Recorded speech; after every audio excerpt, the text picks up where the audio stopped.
코리아 선교방송을 시청하시는 시청자 여러분, 한 주간도 주님의 은혜 가운데 평안하셨습니까? 오늘 함께 나눌 하나님의 말씀 로마서 2장 23절에서 29절 말씀, 제목은 할례와 율법 그리고 표면과 이면에 대해서 함께 나눠보도록 하겠습니다. 말씀 목록해 드리겠습니다. 율법을 사랑하는 내가 율법을 범함으로 하나님을 욕되게 하느니라. 기록된 바와 같이 하나님의 이름이 너희로 인하여 이방인 중에서 모독을 받는도다. 내가 율법을 행한즉 할례가 유익하나 만일 율법을 범한즉 내 할례가 무할례가 되었느니라. 그런즉 무할례자가 율법의 제도를 지키면 그 무할례를 할례와 같이 여길 것이 아니냐. 또한 본래 할례자가 율법을 온전히 지키면 의문과 할례를 가지고 율법을 범하는 너를 판단치 아니하겠느냐.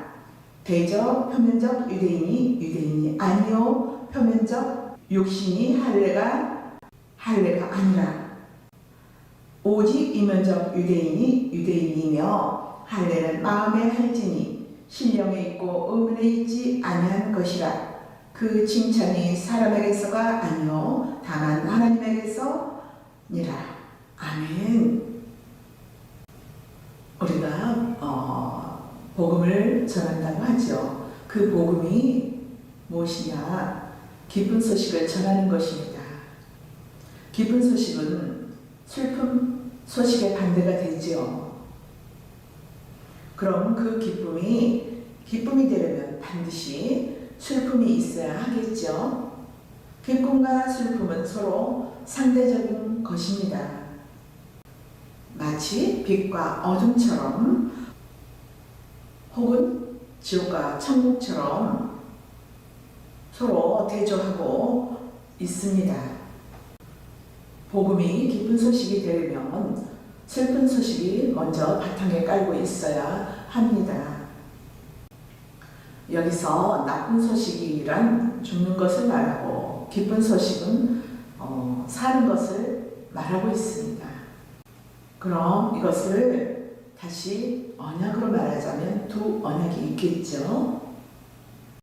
나쁜 언약과 좋은 언약, 곧 죽이는 언약, 살리는 언약, 그렇게 있습니다. 그럼 순서상으로 본다면 죽이는 나쁜 언약이 먼저 주어지고 살리는 언약이 나중에 주어진다는 뜻입니다. 그래야 기쁜 소식이 되니까요. 예를 들어서 기쁜 소식이 먼저 주어지고 나쁜 소식이 나중에 주어진다면 그건 나쁜 소식으로 되겠죠. 그러므로 항상 기쁜 소식은 나중에 주어집니다. 가나안 혼인잔치에서도 처음 포도주보다 나중 포도주가 더 좋은 포도주라고 하였습니다. 이것은 모세가 준 율법이라는 포도주보다 예수님이 주시는 은혜라는 포도주가 더 좋다는 말입니다. 그래서 성경은 항상 가짜는 먼저 나오고 진짜는 나중에 나오지요. 가인이 먼저이고 아벨은 나중이고 이스마엘이 먼저이고 이삭이 나중이고 레아가 먼저고 레아가 나중이고 표면적 유대인이 먼저이고 이면적 유대인이 나중이고 적그리스도가 먼저이고 그리스도가 나중에 오십니다. 우리도 옛사람이 먼저이고 새사람이 나중이죠. 아담에서 태어난 나는 가짜이고 예수 안에서 거듭난 내가 진짜인 것입니다. 항상 첫 것은 폐하여지고 나중의 것이 남아있습니다. 듣는 말씀 중에 오해하지 말아야 될 것은 언약 자체는 좋고 나쁨이 없고 다 좋은 것입니다. 다만 우리 인간의 입장에서 볼 때 그렇다는 것입니다. 우리 인간은 보면 좋다, 나쁘다, 진짜다, 가짜다, 그렇게 우리는 판단해서 보게 되지요. 지금 우리 입장에 서서 조금 전에 말씀드린 것입니다. 언약 안에서는 좋고 나쁨이 없다는 것을 말씀드렸습니다. 그럼 인간의 입장에서 볼 때 나쁜 언약이 무엇이고 좋은 언약이 무엇인가를 나눠보도록 하겠습니다. 나쁜 언약이란 죽이는 언약이고 좋은 언약이란 살리는 언약을 말합니다.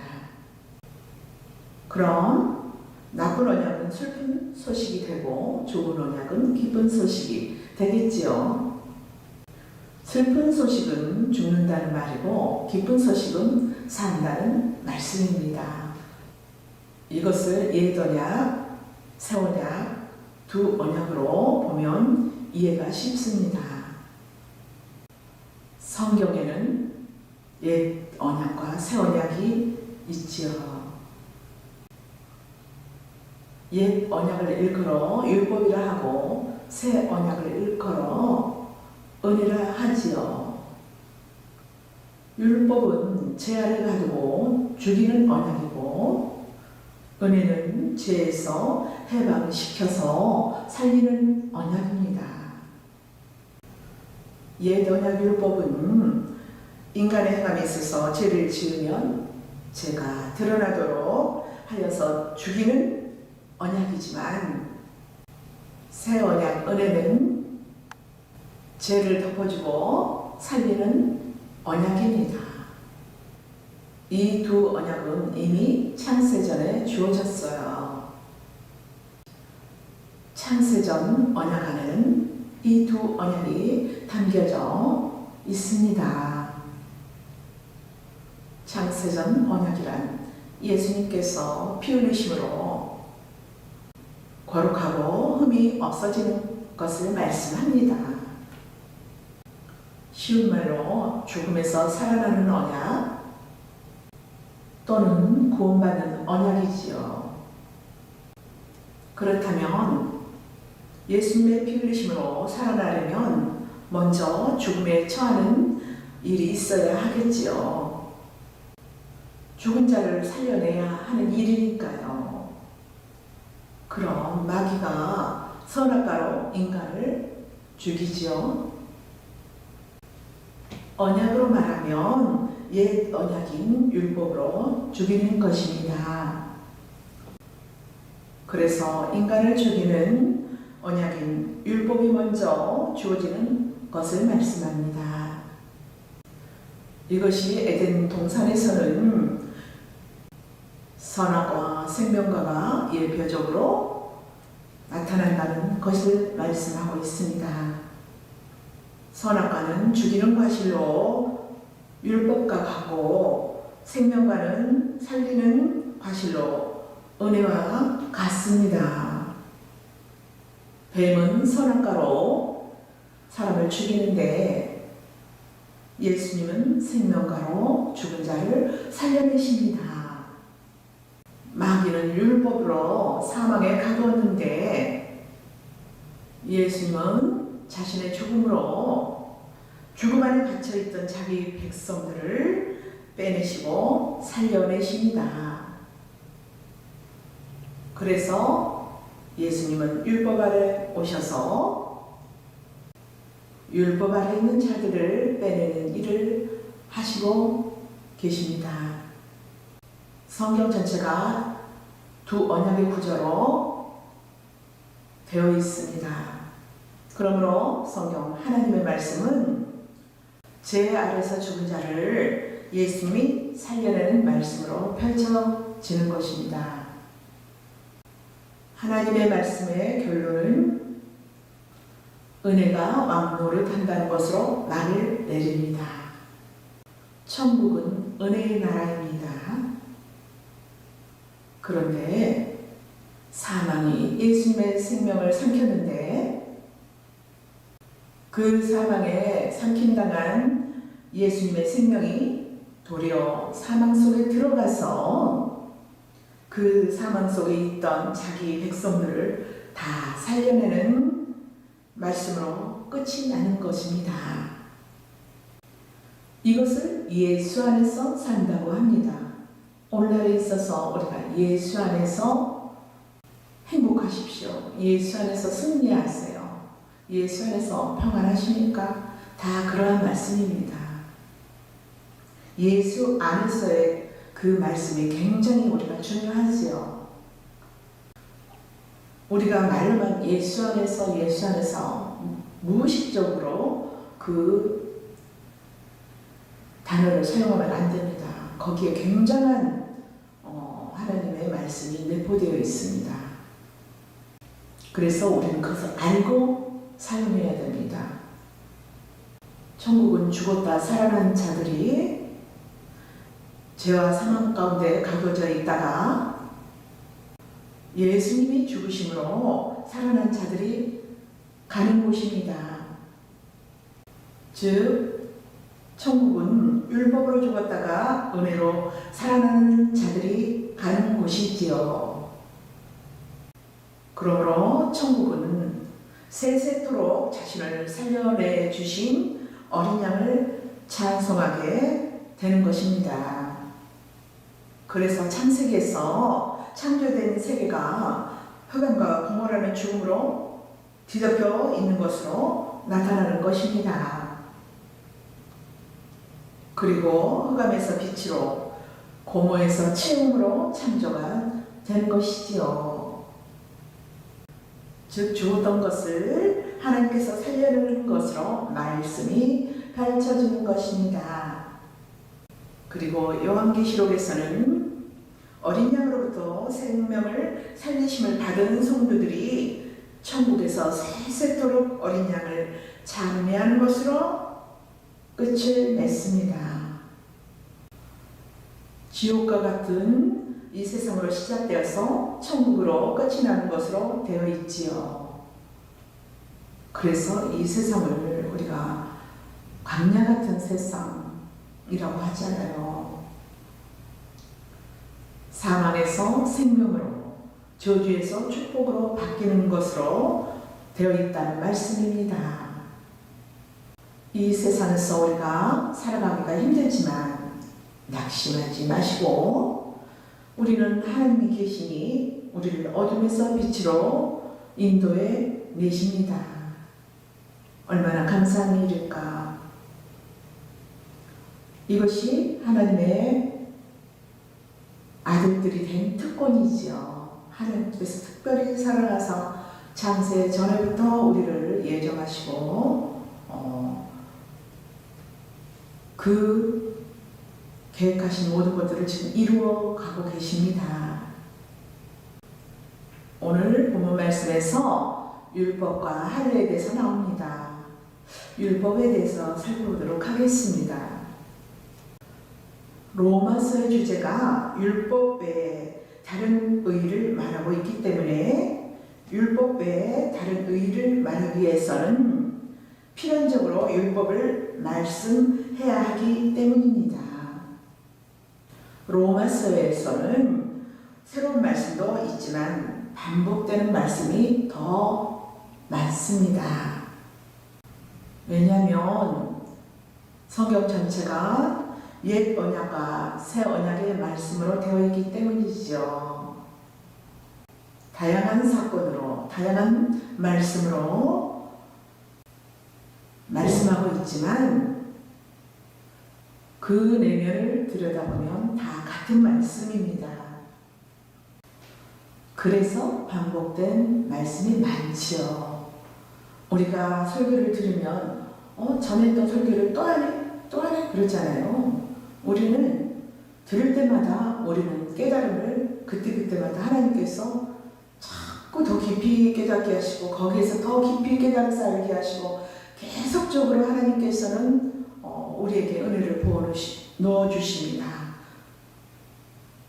전하시는 목사님도 말씀을 전할 때마다 한 귀절의 말씀 가지고 또 다른 은혜의 말씀, 또 다른 은혜의 말씀 샘물같이 솟아납니다. 하나님께서 자기 백성들에게 은혜를 베푸실 때에는 반드시 죄를 바탕으로 해서 나타나신다고 말씀드렸죠. 먼저 죄를 들춰내시고 은혜를 베풀어 주십니다.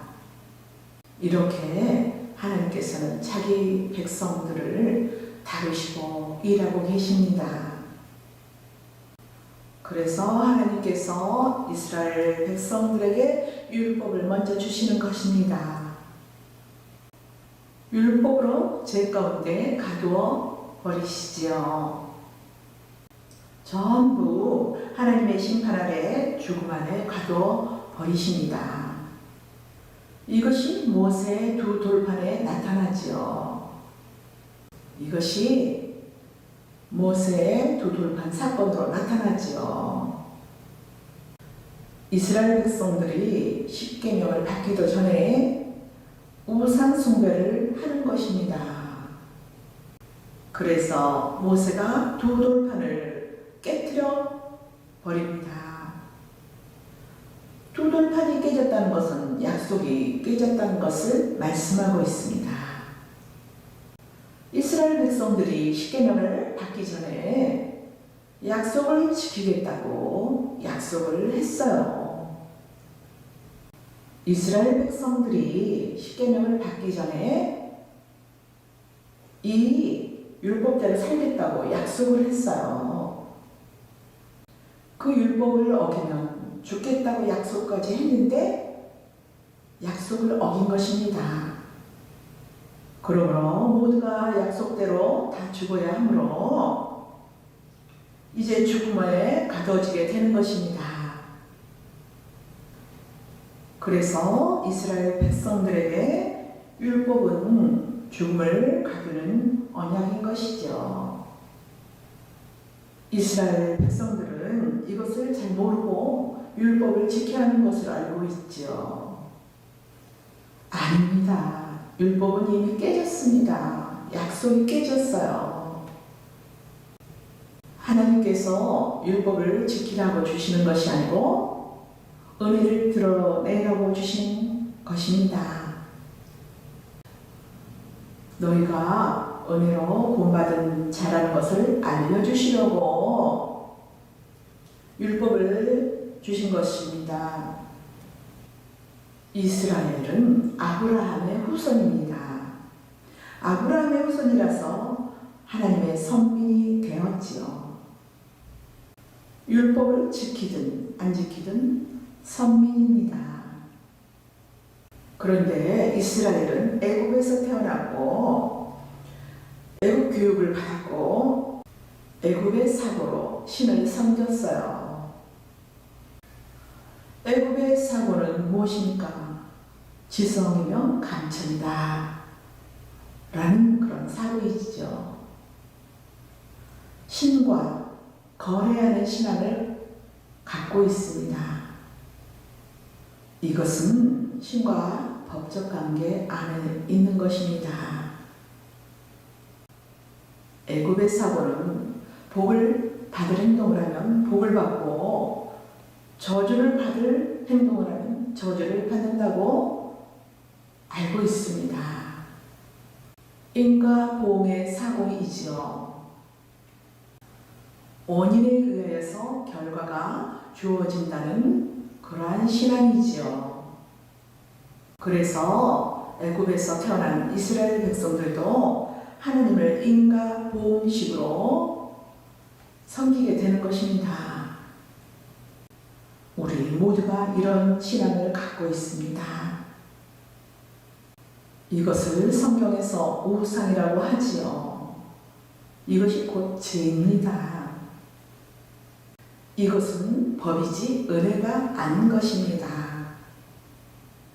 그래서 이 사고를 깨뜨려 주려고 죄인으로 드러내고자 율법을 준 것입니다.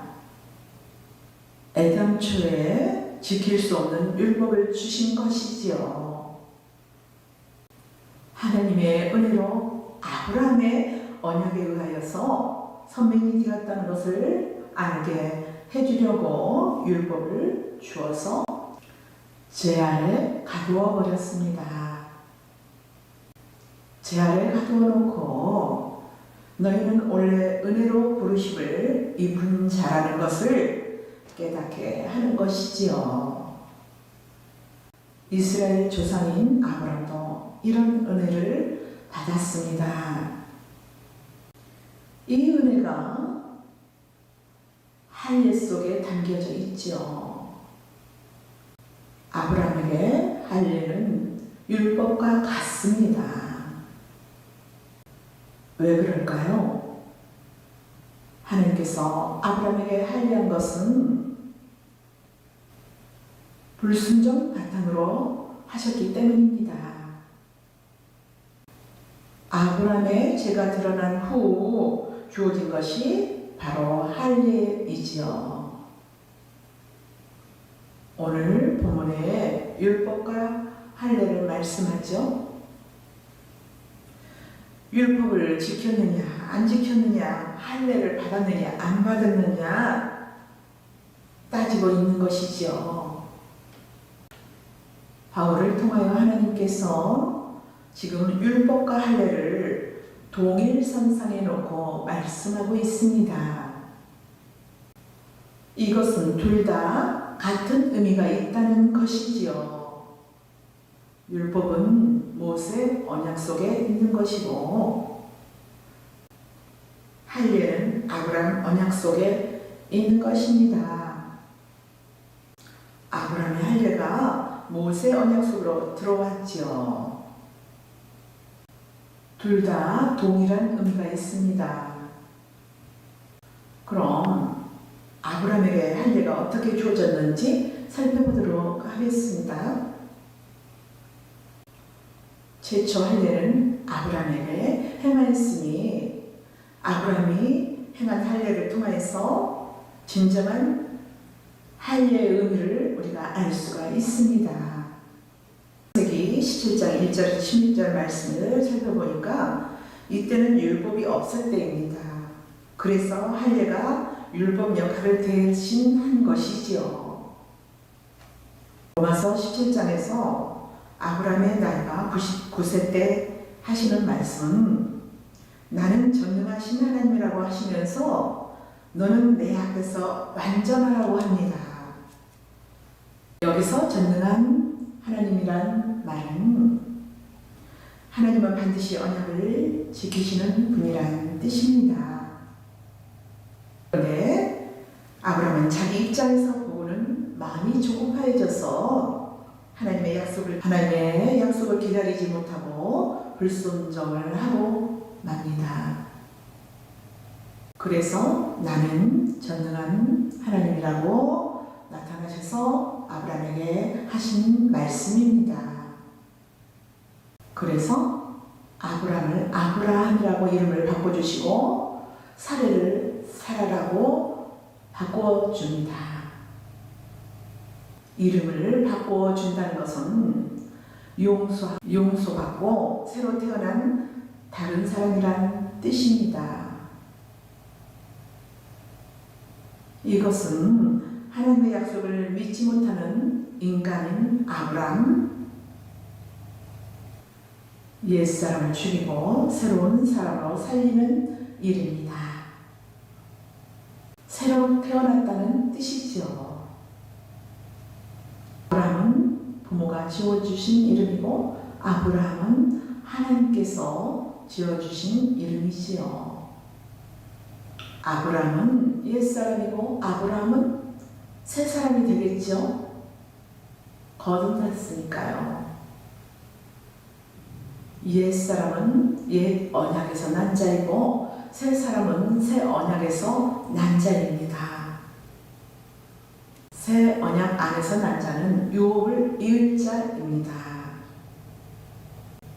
새 사람은 옛 사람의 죽음의 바탕으로 주어지지요. 그래서 할례를 행하게 한 것입니다. 할례를 통하여서 아브라함을 영적으로 죽은 자가 되었지요.